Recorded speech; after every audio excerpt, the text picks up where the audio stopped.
This suburban streetscape in Auckland's Onehunga is where Auckland's next rail revolution will rumble through. It's been on the plans for 70 odd years, and a handful of Kiwi rail planners are giving me a tour of the 11-kilometre route.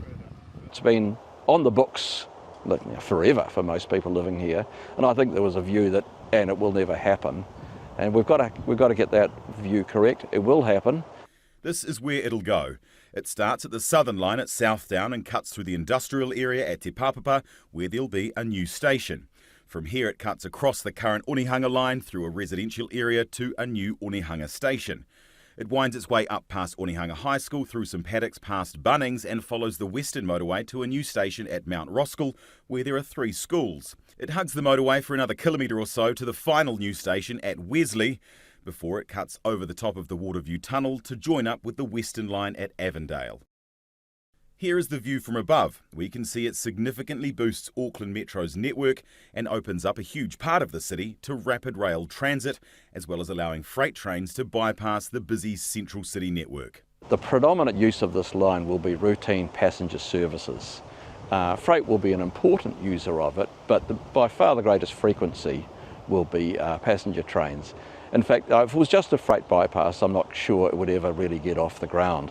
The terrain will provide a challenge. This is Kiwi Rail land just above Onehunga High School. The topography is hilly, the gradient relatively steep, and would require significant earthworks.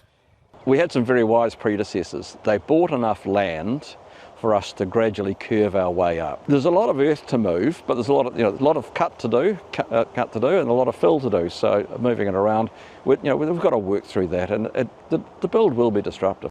This is the view from the summit of Mount Roskill. The lines would run parallel to the motorway here. On the other side, it would ease congestion. It would open up all of these houses to a new way of getting around.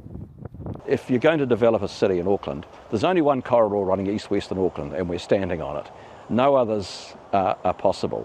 While the corridor is designated as rail, there's a lot of work to do, like clearing native trees, building bridges over streams, or extending existing overbridges, and it cuts across 27 roads. And it'll cost a bomb.